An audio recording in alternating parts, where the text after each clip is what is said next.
But now this message gotta go to you. Like, yo, big homie, I need some tickets for the show. It's wifey B-Day. Ah, nah, nigga, trying to turn me the ticket guy now?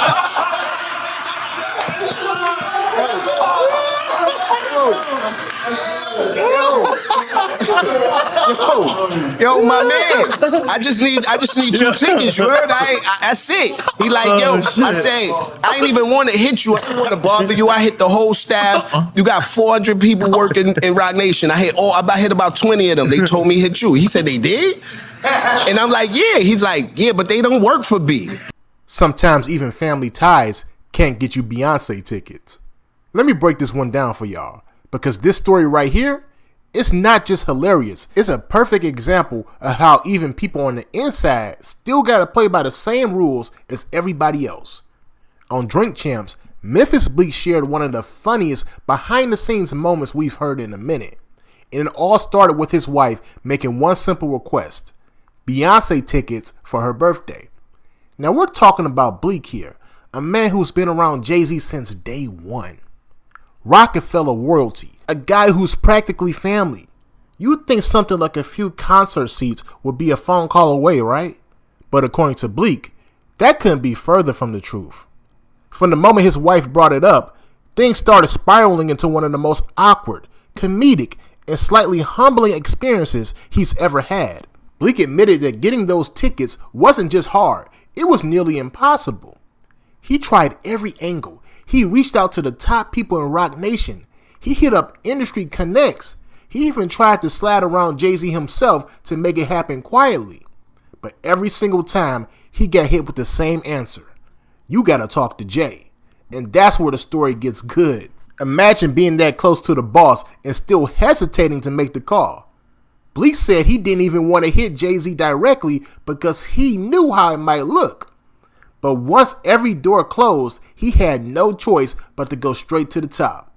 And when he finally did, Jay-Z's reaction wasn't what he expected. Let's just say the vibe shifted the second the words Beyoncé tickets left his mouth. This is one of those stories that shows how complicated relationships in this industry really are, even for people who came up together. Bleek's story is funny, but there's also a deeper layer to it. It's about access, power, and pride, and how even the smallest request can feel like a big deal when you're dealing with a global superstar. Now I'm about to play this hilarious clip for y'all, but before I do, I just need y'all to leave y'all thoughts on this down below in the comment section, and subscribe. Let's get into it. Bleek, let me ask you, man, because I know how hard it is to be my friend, right? Some of my friends, like, you know, so many people get at my friends that get at me.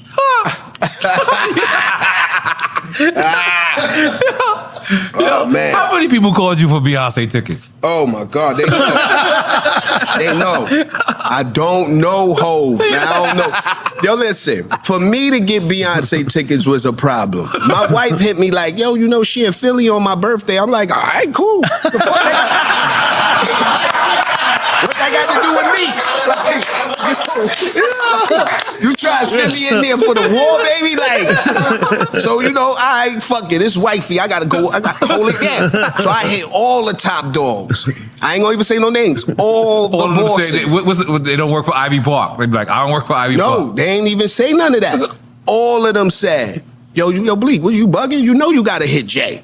All right. So I'm like, I tried not to, but now I gotta hit you. I got to. I tried to go around and save it, but now this message gotta go to you. Like, fuck it.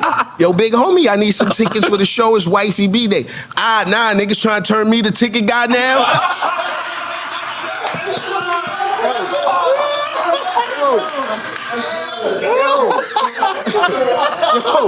Yo, my man, I just need 2 tickets, you heard? That's it. He like, yo, I say, I ain't even want to hit you. I didn't want to bother you. I hit the whole staff. You got 400 people working in Rock Nation. I hit about 20 of them. They told me hit you. He said they did?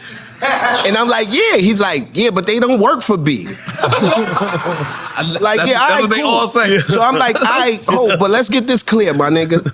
I don't hang with B. I don't know who worked for B.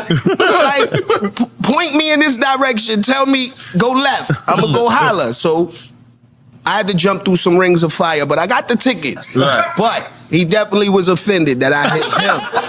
for some Beyonce That's the realest shit tickets. Like Bleek, you can't be serious.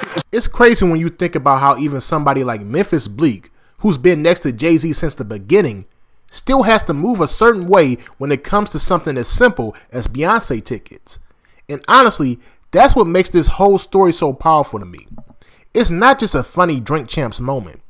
It's a reality check about how business, boundaries, and relationships work at the highest level.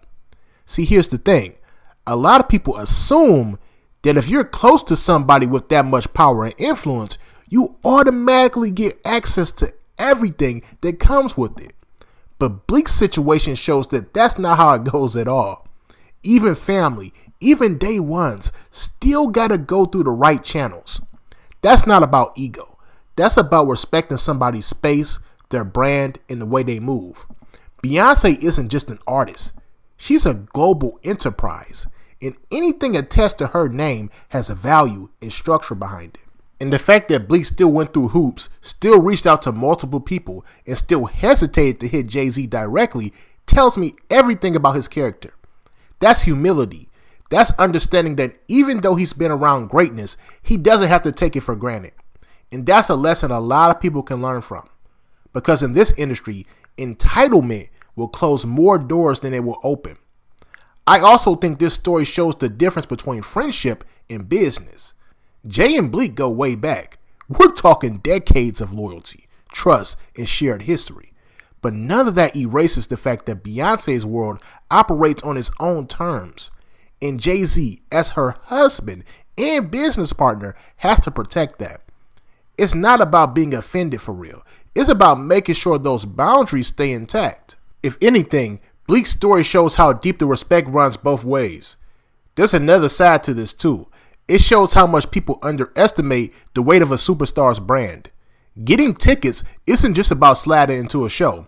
It's about timing, relationships, and reputation. Every request, even from somebody as close as Bleek, is part of a bigger system.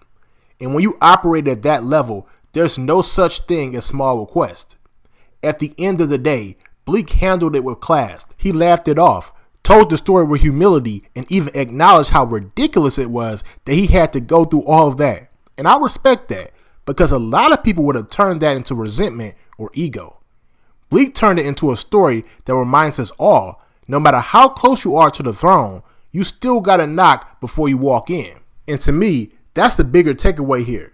It's not about the tickets. It's about understanding power, respecting position, and realizing that access is a privilege, not a guarantee. And when you see how Bleek handled it, you understand why he's still around after all these years. Because loyalty, humility, and perspective always last longer than entitlement. So yeah, this might have been a funny story on the surface, but it says a lot more about how relationships really work in this business. And it's one of those rare moments where a laugh also comes with a lesson. Now I want to hear from y'all on this. If you were in Bleek's position, would you have gone straight to Jay-Z or tried to find another way? And do you think celebrities should make access easier for the people closest to them? Or are boundaries like this a sign of real respect? Let me know y'all thoughts down below in the comment section. And make sure you like and subscribe.